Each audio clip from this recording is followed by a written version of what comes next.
Online, the single biggest criticism of Anaconda is its animation style. And I do understand it's not for everybody. I'm somebody who loves it and finds it really beautiful, as well as unique. And you could say I'm a bit obsessed with the show. But I never understood the vicious amount of hate people have towards it. I feel like there's so much worse that's out there. And I checked out PhantomStrider's reviews. He put it at the top of his Ugliest Cartoons list. So I listened to what he had to say. There's just nothing more pug-fugly than this that I've ever seen. It doesn't matter how lazy other animation gets. Squiggles of pencil on a paper would look prettier than this trash can of animation.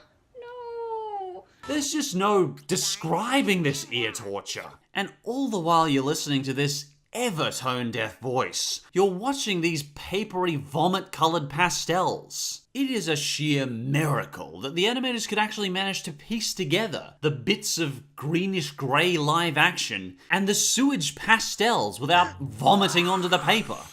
Oh, I actually know this one.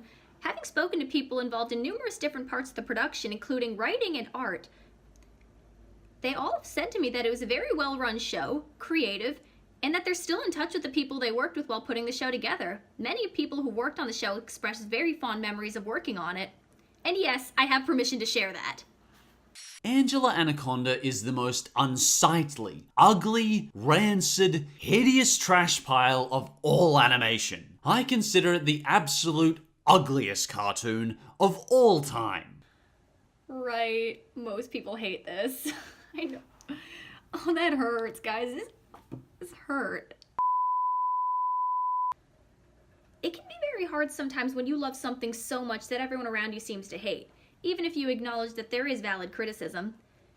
Interestingly enough, though, aside from mentioning the voices and the color palette, it actually was completely unclear to me why he felt it was worse than any of his other choices. I felt his other choices on the list were worse. So I thought it'd be interesting to make my own list. Animated shows that I personally think have worse animation than Anaconda. Keep in mind, I have nothing against PhantomStrider. He's fully entitled to his opinion. And if you like any of the shows I'm listing, that's completely okay. It's all a matter of opinion. This is also not a critique on any of the artists or creators themselves. There's a lot of reasons why a show can look less than ideal. There's lack of money and time, production issues, technology limitations, any of that. So this is not supposed to be a critique on any of the artists who I'm sure worked very hard when producing these shows. I actually don't know a lot of these shows in depth either, so keep in mind, because I'm talking about artwork, it is purely going to be about the artwork and not about story or characters. So with that being said, let's start. Number 5. Maybe a story will cheer you up. Butt Ugly Martians. Yeah, I know they're supposed to be ugly because of the name, but even then, it's still not that appealing to look at. The color scheme blends together so that's really hard to find a focus point. There's not much distinction between the actual Martians themselves other than their coat color. And the human characters have a very dead behind the eyes look. At least the Martians are more cartoony, which makes for a really awkward blend. Granted, I'd put this one pretty low on the list because, quite frankly, it has a really catchy theme song. B-K-M! B-K-M! B-K-M! B-K-M! We are the Martians, the butt ugly Martians. We are the Martians, the butt ugly Martians. Honestly, I think the name is more accurate than it implies. The Butt Ugly Martians. It's butt ugly. Number 4. Reboot. Now, I do give it credit for being one of the first, if not the first, CGI animated show, but it hasn't aged all that well. The clash in color scheme's even more pronounced than Butt Ugly Martians. There's a lot going on in the foreground and the background that gives it this very busy look to it, and the characters have very little change in facial expressions and move fairly awkwardly. There's not much change going on in terms of how they move. There's a consistent slow pace to it. Versus something like Anaconda, which I do prefer the color scheme. It's very clear where I'm supposed to be focusing, and the characters do look very expressive. Yes, I know that one's awkward too, but there's still more. When I see those characters move, it feels like the characters are actually there moving. Something like Reboot and Butt Ugly Martians don't really have that facial expression going on.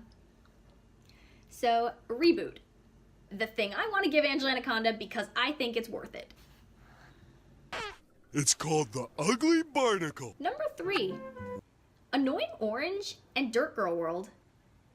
Now, a big criticism of Anaconda is that it's got this uncanny valley quality to it, and I do understand that.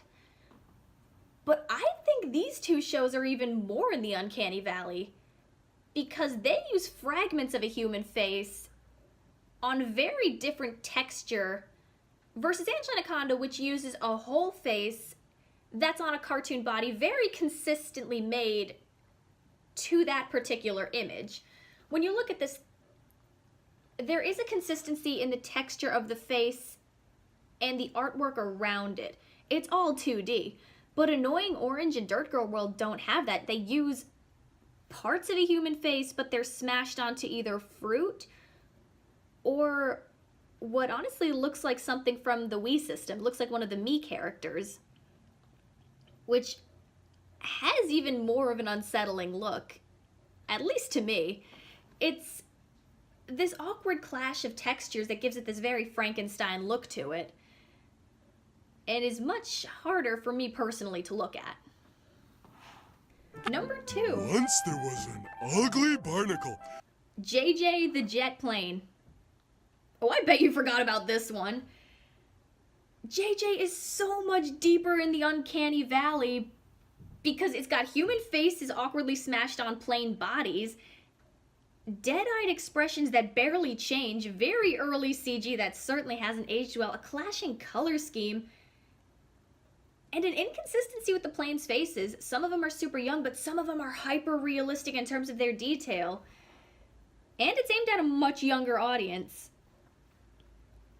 Creepy to look at, creepy to remember, much deeper into the uncanny valley.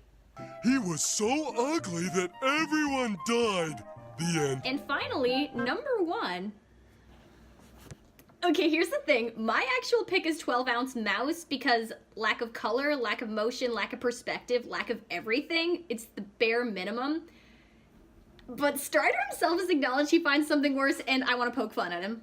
In good fun, of course. Please know that. Alice in Wonderland. And he's treading on my tail. And this animation is easily among the ugliest animation I have ever seen in my life. And I've watched freaking Anaconda. So you admit this is not the worst thing you've seen in your life, right? But Anaconda actually looks sophisticated by contrast. That's how low we've sunk. It's still more grotesque to look at Anaconda. Agree to disagree. But at least they were kind of trying. The artists were actually very hard working when it came to this show.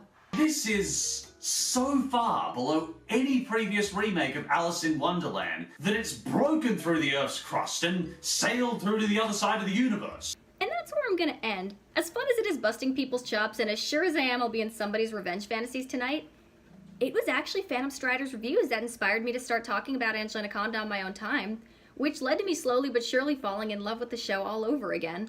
I understand it has flaws and it's not going to be for everybody, but artistically speaking, I think there's value in animation that isn't owned by Disney, has its own unique look, and took big risks. Maybe not all of them paid off, but it has a personality and a style that's all its own, and nobody can take that away from it. Love it or hate it, we would not be talking so passionately about this show 20 years after it premiered if there wasn't something that struck a chord with us, or if there wasn't something to gain from it. I hope that more and more people will be able to see that. And if you're curious as to what I have to say as a fan, feel free to check out my other videos. I do hope that people will give the show a chance, and I'm looking forward to watching more stuff.